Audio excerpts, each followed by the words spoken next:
우리 지역 이웃들의 삶과 지혜를 탐구해보는 시간입니다. 토크멘터리 유후. 궁금한 당신은 누구신가요?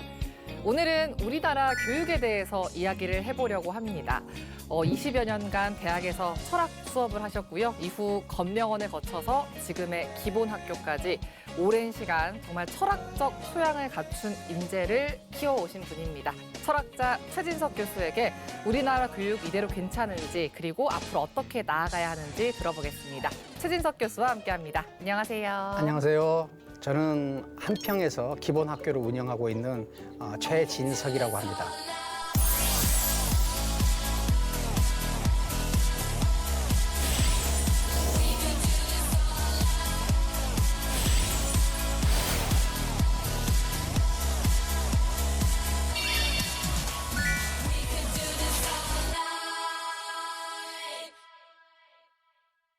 오랜 시간 철학자이자 또 교육자로 활동을 하셨잖아요. 예. 단도직입적으로 물어보면 교육계에 오랫동안 또 몸담고 계셨으니까 예. 대한민국 교육 어떻게 보고 계신가요?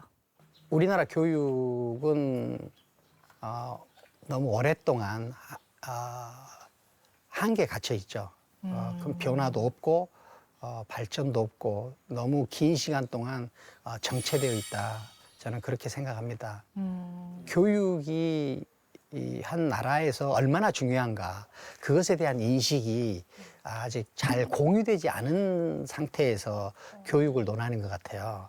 국가 구조를 보면요, 이 한 나라가 튼튼하게 이렇게 딱 서 있을 때는 두 기둥으로 서 있습니다. 네. 하나는 국방, 하나는 조세. 이 두 기둥으로 딱 서 있어요. 그다음에 이 국방과 조세로 튼튼하게 서 있는 이 나라가 움직여야 되잖아요. 네. 움직이는 두 톱니바퀴가 있어요. 하나는 정치. 하나는 교육이에요. 그러니까 교육과 정치는 한 나라를 움직이는 두 개의 바퀴예요. 굉장히 중요한 겁니다. 지금 우리나라 분들이 많은 분들이 정치가 실패하고 있다라는 이야기를 하잖아요. 네. 근데 저는 확실히 알겠더라고요. 정치의 실패가 아니라 이건 교육의 실패다. 그럼 교수님은 철학자로서 네. 교육의 실패의 원인을 어디서 찾으시나요? 저는 우리나라의 경우를 든다면은 첫째, 교육이 얼마나 중요한 것인가에 대한 인식이 없어요. 국가를 움직이는 두 톱니바퀴 중에 하나면은 얼마나 중요한 거예요. 맞아요. 그러니까 교육이 얼마나 중요한 것인가라는 것을 모르고, 그 다음에 이 교육으로 만들어진 인재들이 국가를 운영하는 정치를 하거든요. 그렇죠. 그런데 한 나라의 맨 얼굴 혹은 민 얼굴이라고 해야 되나요? 그 얼굴은 어떤 기업이나 어떤 BTS나 어떤 영화가 아니라 정치예요. 그 나라의 수준은 정치가 그대로 반영하죠. 그러면 국가의 맨 얼굴이나 수준을 결정하는 것이 정치인데, 네. 정치는 교육이 결정을 해요. 그러니까 교육이 얼마나 중요한 걸 알 수 있잖아요. 한 나라는 누가 움직이냐? 그 나라의 교육을 통해서 만들어진 인재들이 움직여요. 그럼 그 인재는 기르기 위해서 교육은 어때야 되는가? 네. 교육은 시대의 급소를 잡아야 돼요. 시대의 급소를 잡는다는 그렇죠. 게 어떤 그 표현일까요? 시대에 가장 중요한 일이 무엇인가를 잡아야 돼요. 교수님의 이야기를 쭉 들어보니까 한 나라의 수준은 정치가 결정을 하고 예. 그 정치를 하는 사람은 결국 인재고 예. 그 인재를 길러내는 건 교육이기 때문에 교육이 중요하다. 교육이 중요하죠. 교육을 잘해야 된다. 예. 그리고 교육을 잘하려면 시대의 급소를 잡아야 된다. 그렇죠. 그럼 지금 시대의 급소는 뭐라고 생각하세요? 우리 시대의 급소는 국내적으로 보면은 우리나라가 어느 방향으로 가야 되는가에 대한 판단이 시대의 급소죠, 사실은. 네. 어떻게 전술국가로 에서 전략국가로 넘어가느냐, 중력국가에서 선도국가로 넘어가느냐, 지식을 생산하는 나라로 가느냐 하는 이것이 시대의 급소가 될 거예요. 여기에 이제 초점을 맞춰야 돼요. 그러면 교수님이 생각하시기에 이제 철학적인 관점으로 아니면 교육적인 관점으로 4차 산업혁명 시대에 필요한 인재는 어떤 인재라고 생각하시나요? 4차 산업혁명 시대에 필요한 인재는 고도의 추상적 사유 능력이 있는 인재예요. 고도의 추상적 사유 능력. 네. 고도 추상적 사유 능력이 뭐냐면은 수학을 잘하는 인재, 물리학을 잘하는 인재, 철학을 잘하는 인재. 그러니까 이거 전체적으로 인문학이라고 할 수 있죠. 네. 이런 왜 그냥 문명 자체의 레벨이 그렇게 올라가 있기 때문에 그러니까 지금은 문명이 고도로 추상화된 단계거든요. 이 추상화된 단계에 적응하려면은 이 추상적인 것을 잘 다루는 인재가 필요한. 그러면 추상적인 인재를 잘 다루는 추상적인 것을 잘 다루는 인재는 무엇이냐? 그건 바로 철학, 수학, 과학 인재예요. 그 다음에 하나는 어느 시대나 필요한 인재지만은 지금 더 우리 입장에서 가장 필요한 인재는 창의적 인재예요. 창의적인 인재다. 왜 그러냐면은 이 세계에 있는 어떤 물건도 새로 나오는 것은 다 우리가 창의적인 물건이라고 하잖아요. 네. 그런 새로 나오는 것들은 다 기존에 있는 두 개가 연결된 상태거든요. 이질적인 무언가가 연결된 거예요. 아, 연결이에요, 연결. 그런 그 연결을 할 수 있는 능력을 기른 인재들이 만들어져 배양이 돼야 된다 이렇게 봅니다. 그런데 사실 요즘도 이제 우리 교육의 가장 큰 문제가 사교육이에요. 예. 많은 부모들이 여전히 사교육에 의존하고 예. 있고 거기에 돈을 많이 쓰고 있는데 그럼 이 현상은 어떻게 생각하세요? 이 성적을 높이는 일, 여기에 초점이 맞춰져 가지고 사교육이 생긴 거잖아요. 그러면 성적이 그 사람의 모든 것을 반영해야 되잖아요. 그렇죠. 왜냐면 사교육에 올인을 하니까. 음. 그런데 그렇게 되면 어떻게 되냐면은 어떤 그 삶에 대한 욕망이나 그다음에 꿈이나 야망이나 그냥 이런 것들하고는 멀어져 버리는 경우들이 있어요. 멀어져 버리는 경우가 대부분이죠. 네. 예, 그러니까 저는 성적을 높이는 일을 가장 중요한 일로 생각하고 그렇게 해서 대학을 갔어. 네. 좋은 대학을 했어. 그렇게 해서 어떻게 돼? 그 인재가 정말 창의적이냐, 추상적인 사유 능력이 있냐 하는 것은 이게 결정해주지 않거든요. 사실 이 부분에서 또 짚고 싶었던 게 요즘 자녀들한테 사교육을 많이 시키는 부모 세대가 예. 사실 본인들도 엄청난 경쟁과 또 엄청난 사교육 때문에 힘들었고 예. 지쳤고 이제 그게 싫었던 세대인데도 아이러니하게 자기 자녀들이 똑같이 이렇게 행동을 하고 있어요. 이건 어떻게 봐야 될까요? 그런 유형의 사교육을 뭐 싫어하지 않았을 거예요. 왜냐면 인간은 싫어하는 것은 다시 안 하거든요. 그런데 그래요? 그 사교육을 받는 사고를 받을 때 수고가 싫었을 수는 있죠. 그렇지만 부모가 사교육을 시키는 이유는 뭐냐면은 사교육 시스템을 믿는다는 거예요. 그렇죠. 그러니까 네. 자녀한테 하라고 했겠죠. 그렇죠. 그러니까 왜 사교육을 또 믿게 되느냐. 그 부모도 성적이 최고라고 생각하기 때문에 그래요. 점수가.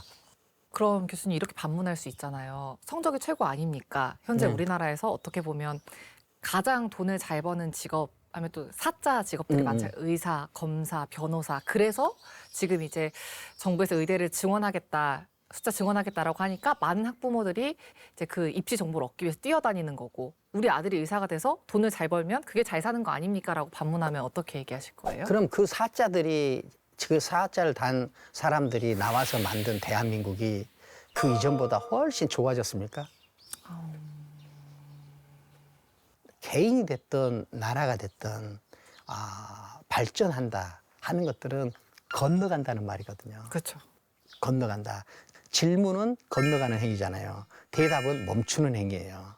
그러니까 그런데 이 문명은 전부 다 질문의 결과예요. 대답의 결과로 나오는 것은 하나도 없어.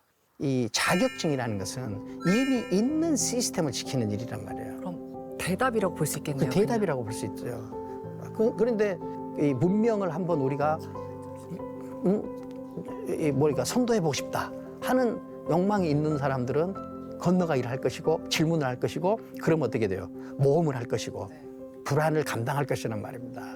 그런데 우리나라는 이 사자에 매달린다 그러면은 불안을 감당하는 능력이 없다. 모험하려고 하지 않는다. 도전하려고 하지 않는다. 안정이 최고다. 그런데 인재들이 계속 그런 방식으로 채워지면은 그런 나라들은 뭐냐면은 건너가기가 일어나지 않죠. 혁신이 일어나지 않아요. 저는 사실 또 이거 하나 짚어보고 싶은 게 많은 부모님들이 사교육을 찾는 이유가 우리 공교육만으로는 우리 아이의 뭐 수학 실력, 영어 실력, 부족한 과학 실력이 늘지 않는다. 그래서 사교육을 선택한다 이런 분들도 있어요. 그렇게 따지면 공교육 시스템도 한번 짚어봐야 될 것 같은데 어떻게 생각하시나요? 그 공교육을 믿지 않는 거죠. 공교육에서 이 한국 학부모들의 성취욕, 자녀들의 성취욕, 그다음에 성적 지상주의 이것을 학교에서 그것을 충족시켜주지 않기 때문에 사교육으로 가는 문제가 있는 것 같아요. 그래서 공교육은 공교육만의 어떤 특징이 있어야 될 거 아니에요. 네. 사교육에서 안 하는 것을 공교육에서는 이걸 해. 라는 것이 있어야 될 거 아니에요. 그런데 우리나라 공교육은 그 사교육하고 크게 차별되는 무엇이 있나요, 공교육에? 없다고 보세요? 저는 뭐 분명하게 그래 느껴지는 게 없는 것 같아요. 아무래도 사교육보단 공교육이 더 다수의 아이들을 포용하는 그런. 그렇죠. 네. 그래서 거기서 사회적인 것도 길러지고 그다음에 그런 것들이 있죠. 그런데 학교 자체도 성적을 중요시한달지. 그래가지고 체육 시간에 체육을 안 하고 뭐 이렇게 공부를 공부를 하게 한달지. 자습시킨달지. 뭐 이런 만약 일들이 벌어진다면은 이거는 공교육이 사교육과 경쟁해야 하는 우스운 상황이 돼버린 거죠. 근데 지금 사교육이 됐든 공교육이 됐든 뭐 어떤 인재를 길러야 한다는 목표가 있나요? 나는 없어 보여요. 그러니까 어떻게 돼요? 하나 남는 거는 성적밖에 없단 말이에요. 그럼 사실 교수님이 이제 4차 산업혁명 시대에는 창의적인 인재가 필요하다.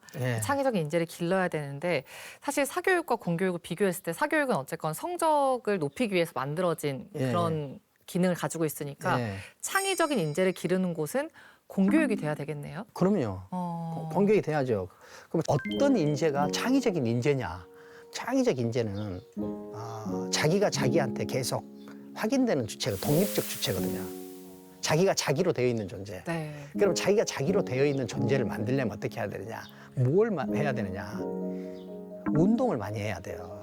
운동을 많이 해야 돼. 우리한테 필요한 것이 뭐예요? 상상이 필요합니까? 상상력이 필요하죠. 상상력이 필요하죠. 창의성이 필요해요? 그렇지 않아요. 창의력이 필요해요. 이 두뇌가 정신적인 현상이라고만 생각하는데 이게 육체로 길러지는 거예요. 운동으로. 그럼 옛말에 그 체력은 국력이다 이런 말이 틀린 말이 아니네요. 그렇죠. 그러니까 우리가 가끔 지덕체라고 그러잖아요. 완전 잘못된 말이에요. 체덕지예요. 체가 가장 먼저. 체가 가장 먼저예요. 그래서 기본 학교에서도 이렇게 운동을 강조하죠. 그런데 뭐 창의적 인재를 기르고 싶다. 창의적 인재를 기르고 싶다. 정말 기르고 싶어? 그러면은 학생들한테 운동하는 시간을 늘려줘. 이거 학생들이 이 방송 보면 엄청 좋아하겠는데요. 학생들한테 운동하는 시간을 늘려줘. 운동하는 시간을 늘려야 아이들의 창의력이 늘어나고 결국에는 좋은 교육을 할 수 있다라고 이야기를 해주셨는데 저는 아나운서님도 그런 경험이 있으신지 모르겠지만 제가 쓴 거의 모든 글은 구상이 다 산책하는 과정에서 산책이나 등산할 때 다 만들어져요. 그래요? 그렇게 힘든데 아무 생각 안 나지 않나요? 걸을 때, 운동할 때 생각이 더 많이 납니다. 제일 많이 날 때 제가 느낀 내 경우에 보면은 산책할 때예요. 몸을 움직이자 무슨 생각이 정리가 돼요. 무슨 해결하고 싶은 문제가 있을 때 대개 소파에 앉아가지고 생각하죠. 소파에 누워가지고 생각하죠. 절대 해결책 안 나옵니다. 무슨 생각을 정리해야 되고 결정해야 될 때는요. 걸으세요. 앞으로 시대에 필요한 창의적인 인재가 되려면 창의적인 생각, 그러니까 건너가기가 필요하고 또 운동이 필요하다라고 하셨어요. 그러면 그런 인재가 되려면 또 어떤 노력이 필요할까요? 자기가 무엇을 좋아하는지를 알아야 돼요. 아이들 스스로가. 네, 좋아하는 거. 그러니까 해야 하는 것보다는 하고 싶은 것을 할 때 쾌감이 생긴다는 것을 알게 해줘야 돼. 근데 지금 우리나라에서 인재를 기를 때 하고 싶은 것을 하게 합니까? 해야 하는 것을 하게 합니까? 해야 하는 거를. 바람직한 것을 하게 합니까? 바라는 것을 하게 합니까? 좋은 것을 찾아 헤매게 합니까? 좋아하는 것을 찾아 헤매게 합니까? 이 자기가 좋아하는 것을 점점 더 추구하고 이 추구하는 범위가 넓어지고 이것이 성장 과정이거든요. 그런데 처음부터 좋아하는 것을 못하게 하고 좋은 것을 하게 해. 부모 입장에서 좋은 거를. 그러니까 우리나라 이 젊은 인재들이 얼마나 불쌍해요. 창의적이지 못하게 길러놓고 창의적이라고 그래. 하라고 창의성을 발휘하라고 그래. 창의성을 발휘할 수 없는 구조예요. 그러면 아이들이 생각하는 힘을 기를 수 있게 하는 방법 중에도 독서가 있잖아요. 독서에 대해서는 어떻게 생각하세요? 독서도 책 속에는 길이 없거든요. 책 속에는 책을 쓴 사람의 길만 있어요. 책 속에 원래 길이 있다고 저희는 배웠는데. 책 속에 길 없어요. 책 속에 길 없고 책을 쓴 사람의 길이 있어. 그것이 내 길은 아니에요. 내 길을 내는데 어떻게 좀 참고를 해볼까 해서 독서를 하는 거잖아요. 그 책 속에 있는 그 길을 답습하기 위해서 우리가 독서를 하는 게 아니잖아요. 내 삶의 전략을 내가 세우고 내 인생을 내가 내 뜻대로 살겠다 하는 의지가 없이 독서를 하잖아요. 네. 그러면은 효과가 하나도 없고 맨날 어떤 사람은 어떤 책이 좋더라, 어떤 책이 좋더라 하고 그냥 책장만 하러 돌아다니는 사람밖에 안 돼요. 저는 우리나라에서 이 창의적이고 그다음에 크고 굵은 인재가 나오기 어려운 가장 기초적인 조건이 뭐냐면은 저는 유치원이라고 생각해요. 유치원이요? 예, 유치원. 네. 예. 학교 들어가기 전까지는 글을 배우면 안 됩니다. 글을 배우면 안 돼요. 왜 제가 이 말을 하냐면은 대개 내가 어떻게 살 것인가, 삶을 내가 어떻게 꾸려나갈 것인가, 내 길을 어떻게 건설할 것인가 이거는 암묵적으로 모호하게 정리는 안 되지만 대개 유치원 때 만들어져요. 근데 글자를 먼저 배우잖아요. 네. 그러면 그 글자를 통해서 자기 길을 만들려고 그래. 이 유치원 때는 글자나 개념에 매개 없이 동물적으로 자기가 하나하나 장애물을 이겨내보고 거기서 무엇인가를 해보고 하는 것들이 그것이 여기에 축적이 돼야 돼. 저는 이게 너무 지금 놀라운 게 사실 유치원 때는 글자를 몰라야 된다라고 하셨잖아요. 예. 근데 요즘은 이제 영어 유치원이라고 해서 그 유치원 다닐 때부터 한국어와 뭐 영어를 같이 가르친단 말이에요. 그래야 빨리 이제 언어 습득이 빨라지기 때문에. 근데 그럼 이것도 교수님은 좋지 않은 현상으로 보시겠네요. 말하는 기능을 갖는 것보다 더 중요한 거 있어요. 어떤 게 더 중요해요? 내 속 안에 할 말이 샘솟게 하는 거. 세상에 대해서 내가 할 말이 없어. 세상에 대해서 나를 표현할 욕구가 없어. 그런데 영어 잘해서 뭐 하겠어요? 마음속에 표현하지 않으면은 눈을 감을 수 없고 잠들 수 없는 어떤 것을 만들어내는 것이 가장 중요해요. 그럼 유치원 때는 어떻게 보면 상상력과 창의력을 그럼요. 기르는 유치원 때는 작업이 중요하다라고 하시는 거죠? 조그마한 장애물을 건너보게 하는 거. 그다음에 무엇인가를 만들어보게 하는 거. 언어의 제약 없이, 그렇지. 어느 제약 없이 만들어보게 편견 하는 거. 없이. 뭐 연극을 해보게 한달지, 뭐 노래를 해보게 한달지. 이렇게 해서 그 안에서 자기가 어떤 내 안에서 솟아나는 그것을 살아보는 어떤 터전을 갖게 해줘야지. 그 말을 먼저 단어를 많이 가르친다. 가르치고 문장 구조 가르치는 게 의미가 없다는 말씀. 그건 소탄대실이에요. 그러면 이제 초등학교, 중학교를 건너서 고등학생 때는 이제 3년 내내 수능이라는 하나의 종착지를 위해서 이제 모든 학생을 그 수능 공부만 시키잖아요. 이거는 어떻게 해석하세요? 글쎄요, 나는 그것이 다인가라고 싶어요. 어느 고등학교 1학년 학생들하고 철학 이야기를 해본 적이 있어요. 고등학교 1학년 학생들하고 철학 이야기를 해본 적이 있어. 교수님과 이야기할 만한 그런 수준이 되나요? 그렇죠. 내가 쩔쩔맸습니다. 그 학생들 한 100여 명을 같이 만나서 대화를 해봤는데 내가 대화를 해보고 야, 세상에 이렇게 똑똑한 사람들이 있나 라는 느낌을 받았어요. 어디서 그런 느낌 받으셨어요? 뭐 질문이나 그다음에 반응이나 이런 것들이 아주 팔팔 튀는 물고기들 같더라고요. 그런데 대학에 고등학교 1, 2학년 때 그렇게 인상 깊은 학생들을 만났는데 대학에서 그렇게 인상 깊은 학생을 만나기는 어렵단 말이에요. 아이러니네요. 그건 내가 고3을 거치면서 그렇게 된 것 같아요. 고등학교 1학년 때 저렇게 팔팔 뛰는 물고기들을 고3을 지나면서 다들 좌판에 생선을 만들어 놨구나. 뭐 수능이 얼마나 중요한지 뭐 그걸 내가 왜 모르겠어요. 중요한지 압니다. 아는데 그렇게 수능을 거쳐오고 그런 식으로 유치원을 거쳐오고 와서 온 대학생들이 자기가 무엇을 원하는지도 모르고 그 원하는 것을 무엇을 원하는지 물어보지도 않았어. 인재를 이렇게 만들었어. 이렇게 만들어 놓고 그러면 이런 인재들이 창의적일 가능성이 있어요? 없죠. 없죠. 없죠.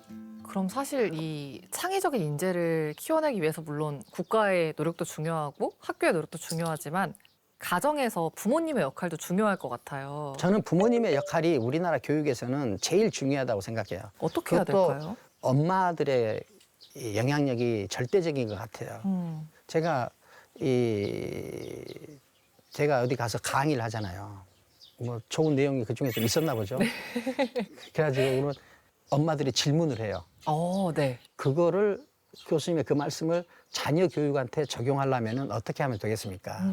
그 질문이 너무 많이 나와가지고 네. 내가 어느 날부터는 묻기 시작했어요. 자녀가 몇 살입니까? 그랬더니 이거 거짓말 아닙니다. 네? 4살입니다 하는 사람까지 봤어요. 4살. 아, 교수님의 이 건너감의 지혜를. 그러니까 이것을 4살한테는 어떻게 적용해야 되는지 물었어요. 그래서 내가 너무 어리지 않나요? 그러니까 우리들의 엄마들은 이렇게 자녀들로 머리가 꽉 차 있어. 자녀밖에 없어. 그것을 자녀를 위한다고 생각해. 내가 우리나라가 정상화되려면요. 엄마들끼리 만나가지고 자녀 이야기를 안 하는 일을 할 수 있을 때부터 시작된다고 봐요. 근데 어떻게 엄마들이 만나서 자녀 이야기를 안 해요, 교수님? 엄마들이 만나서 왜 자녀 이야기를 안 해요? 자기 이야기를 해야지. 자기는 무슨 생각을 하고 사는지, 자기는 어떻게 하는지. 엄마들끼리 만나서 내가 그 몇 번 봤거든요. 엄마들끼리 만나서 2시간 동안 만나면 2시간 내내 자녀들 이야기밖에 안 해. 학원은 어디가 좋고. 하고 뭐 자녀들 이야기밖에 안 돼. 우리의 성적이 어떻고. 자녀들 이게 정상적이냐 이거예요. 엄마들이 왜 자녀 이야기밖에 안 하냐? 할 얘기가 없는 거예요. 안에 솟아나는 무엇이 없어. 할 얘기가 없어. 그러니까 가장 큰 현안이 자녀 이야기밖에 없는 거예요. 그러면 어떻게 보면은 교수님 식으로 풀이해보면 엄마들도 생각하기를 멈춘 거네요. 멈춘 거죠. 아. 멈춘 거죠. 우리나라 교육의 실패는 어디서부터 나오냐면요. 자녀들을 교육의 대상으로만 보는 데서부터 뒤틀리기 시작해요. 교육의 대상 아닌가요? 자녀는 절대 교육의 대상 아니에요. 교육은 교육 전문가한테 맡기세요. 자녀는 사랑의 대상이에요. 근데 엄마가 자식을 사랑하니까 잘 됐으면 좋겠어서 교육하는 거 아닐까요? 저는 절대 그렇게 생각하지 않아요. 엄마들이 자식을 사랑하니까 교육만 시킨다. 그건 저는 그렇게 생각하지 않아요. 사랑하지 않으니까 교육만 시켜요. 자녀를 사랑하는 것이 아니라 자녀의 성공, 자녀의 성적을 사랑해. 자녀를 사랑한다면은 자녀가 요즘 고민이 무엇인지, 자녀는 무엇을 할 때 행복한지, 좋은 친구가 있는지 이런 것을 더 많이 물어야 돼요. 그런데 우리 가정에서 지금 공부하고 성적이라는 단어 빼고 대화가 이루어지고 있나요? 교육을 정상화시키려면은 사랑하는 법부터 다시 배워야 돼요. 사랑받지 못한 자녀가 성장해 나가면서 사랑할 수 있을까요? 자기를 사랑할 수 있을까? 자기를 사랑하지 못해요. 자기를 믿지 않아. 자기를 믿지 않은데 어떻게 질문할 수 있겠어요? 자기를 믿지 않은데 어떻게 자신감이 생길 수 있어? 교수님도 이제 아드님 2분 계시잖아요. 네. 사랑하셨나요? 그렇죠. 교육 안 하시고 사랑하셨어요? 저는 우리 아들들이 어렸을 때 얼마나 이뻐요. 근데 제일 걱정이 네. 저놈들이 크면은 안 이뻐지게 될까 봐, 이쁜 마음이 없어질까 봐 내가 서로 이렇게 안 이쁠까 봐 걱정했거든요. 근데 36살이 돼도 이쁘더라고. 왜 안 이뻐질까 봐 걱정하셨어요? 왜냐면 크고 그러면은 아, 좀- 어릴 때 이뻐하는 그 마음이 없어질 것 같잖아요. 그건 뭐 아, 불안이죠. 네. 그런데 자식은 사랑하지 않을 수 없어요. 그런데 사랑하지 않을 수 없는 자식을 왜 사랑 안 하냐? 뭔가 귀신에 씌어서 그래. 뭔 귀신에 씌었냐? 성공 귀신, 성적 귀신에 씌어서 그래. 네. 오늘 체육 시간 늘려줘라. 그리고 자녀 성적 집착하지 말고 사랑해줘라. 이거 말 들으면 우리 대한민국 청소년들이 교수님의 열성 팬이 되겠는데요, 다들. 아, 그래요? 네. 그럼 저는 청소년들 편에 서겠습니다. 오늘 이제 또 교육에 대해서 쭉 이야기를 나눠봤는데 여전히 이제 자녀 교육 때문에 걱정하는 부모님들이 진짜 많으시잖아요. 철학자로서 또 교육자로서 부모님들에게 지혜를 좀 건네주신다면요? 저는 부모님들이 해야 할 일은 자녀를 진실로 사랑하는 거예요. 우리 솔직히 생각해 봅시다. 자녀를 진짜 사랑하십니까? 아니면 성적을 사랑하십니까? 부모는 자녀한테 3가지 이상을 하면 안 된다고 생각해요.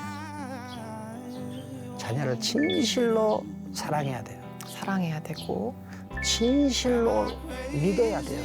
믿어야 되고 그다음에 진실로 기다려야 돼요. 이 3가지를 하면 성공할 것이고 이 3가지 이외의 것들을 하면은 성공하기가 매우 어렵다. 성적을 기대하거나 뭐 내 말을 잘 듣기를 원하거나 성적을 기대하죠. 기대하는데 그 성적보다 더 중요한 것이 있다는 걸 알아야 된다 이 말입니다. 저는 이렇게 우리 학생들과 같이 이 이야기를 하고 싶은 거예요.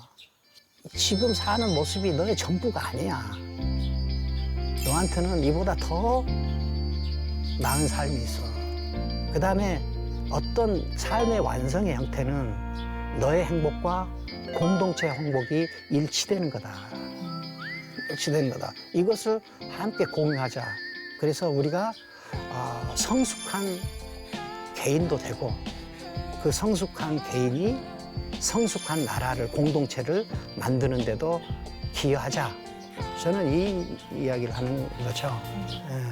네, 오늘 이야기 너무너무 잘 들었고 사실 그 많은 분들이 고민하시는 부분이 자녀 교육이었을 것 같은데 교수님 말씀 덕분에 힌트를 얻으신 분도 있을 것 같고 반성하는 분들도 있을 것 같고 내가 잘하고 있었구나 확신하는 분들도 있었을 것 같습니다. 오늘 말씀도 너무너무 잘 들었습니다. 고맙습니다. 감사합니다.